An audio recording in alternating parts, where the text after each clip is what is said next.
Hey there, Arconiacs.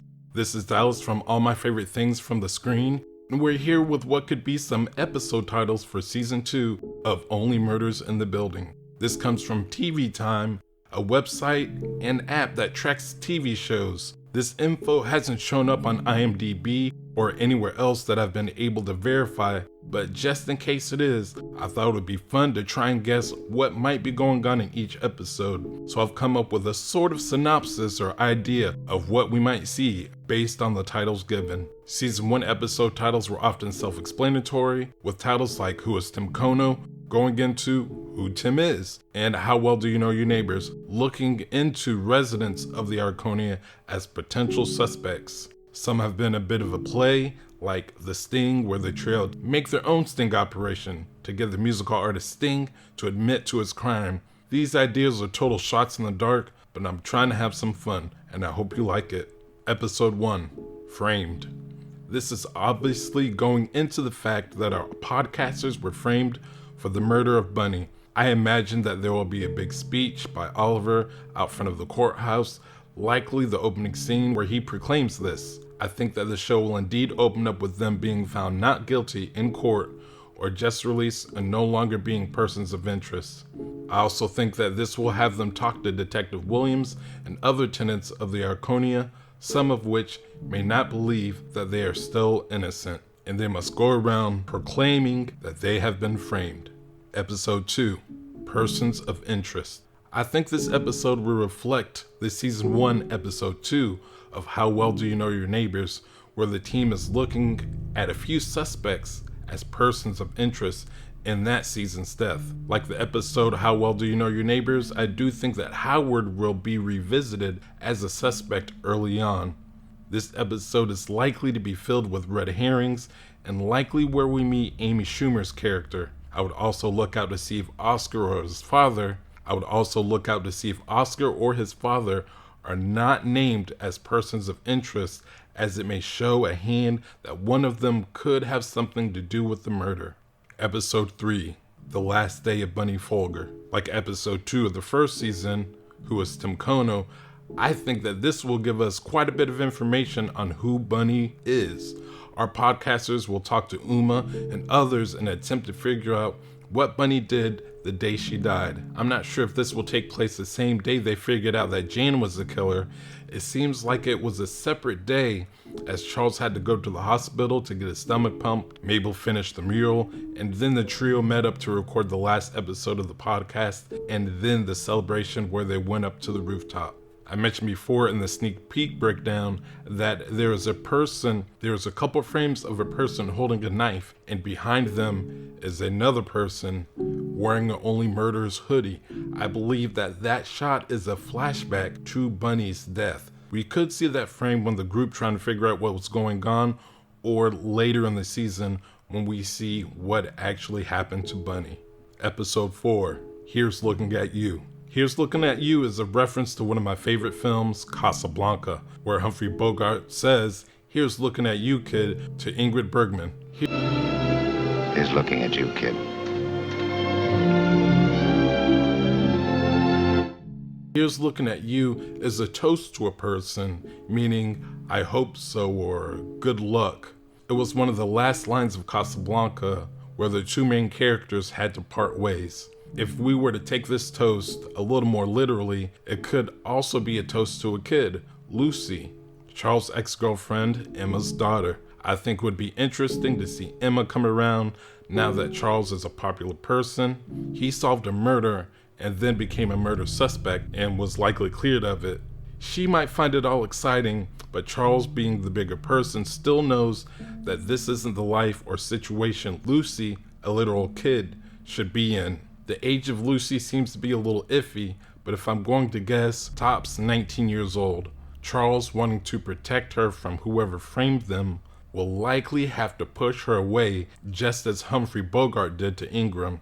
Here's Looking at You would be a nice little way of saying, I care about you, and I just want what's best for you. It could also play out similarly between Mabel and Oscar. His father Jose told Mabel he doesn't want the two hanging out together, but Oscar did anyway. The two seem to be in some type of a romantic relationship, and Oscar may have to leave at his father's wishes in order to try to keep his name clean from everything that's going on. If this happens, I think it would be likely that he has to come back, as some information that would come to light implicating him in Bunny's murder would cause him to do so. Episode 5, The Tell. As this show is about deceptions, when I hear The Tell, I immediately think of poker. In poker, a person's tell is something physical or verbal that gives away their strengths or weaknesses of a player's hand, usually a subconscious act. And though some important information may be revealed here, I think it is too early for the true culprit to be figured out. I think it's most likely where the trio thinks they have figured out who killed Bunny, but in the end, it will not be the right person. I also think this is where we will find out something new about one of our podcast hosts, and most likely Charles. Episode 6, Performance Review. Performance reviews are something we have all likely gotten at one point or another in our lives. I think it would be interesting for this to be the point that the group meets up with Cinda, who is after them, but then get her into their side after sharing what information they have uncovered. It could also be a moment where Detective Williams gets pushback from her higher ups to ignore the case, and maybe, just maybe, she will get a promotion out of it.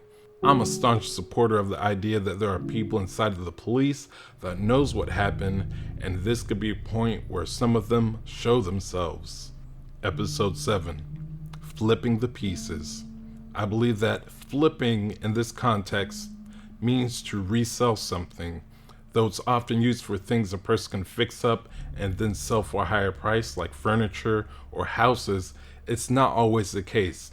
Becoming more popular in the last few years, apparel flipping has been a hot topic and has made some people a lucrative amount of money. I believe they are talking about flipping art. It's possible someone like Bunny had some investments in the art world and likely worked with Cara Delevingne's character Alice, who is an art world insider. I think it would be funny and very in theme with the show if our podcasters literally had to flip a piece of art and found something hidden on its backside. Also, if reports are correct that Alice could be a series regular, I wouldn't put it past the creators to make her a relative of Bunny. Episode 8, Hello Darkness. When I hear Hello Darkness, I think of the song that made the duo Simon and Garfunkel famous, The Sound of Silence. Paul Simon stated that he wrote the song in his bathroom where he turned off the lights to better concentrate on his songwriting process. Later, Garfunkel states that the song is about the inability of people to communicate with each other, particularly emotionally. I think this episode could be about characters emotionally in the dark. Mabel and Charles are the most distant personalities we have, especially Mabel. If she were to find out that Oscar had something to do with Bunny's death, or even think he was an accomplice, she would likely revert back to being more emotionally cold. Likewise, if Charles, in some situations, were to lose Lucy after getting her back, he could find it hard to connect with people, even those that he knows and loves. It would not be out of the ordinary for him to want to quit the podcast when he is so emotionally taxed. He has tried to leave his friends before. Hello Darkness could end up being the most emotional episode so far. Episode 9, Sparring Partners. Though sparring is often thought of in the terms of training of some sort, especially in combat sports, I think this title alludes to first the argument between podcasts, one investigating our podcasters and one trying to find Bunny's killer. This could be an episode that we see a lot of syndicating and hopefully Poppy, where they come head to head with the Only Murders crew, where accusations are made but the air is cleared, causing the groups to come together, gathering all the information that they both have in order to solve the murder together. That would result in episode 10's title, Last Looks. In filmmaking, Last Looks usually refers to the looking over everything before a scene is filmed. This is often the actor's hair and makeup, but also refers to the set, making sure everything is perfect before the on-camera work is started.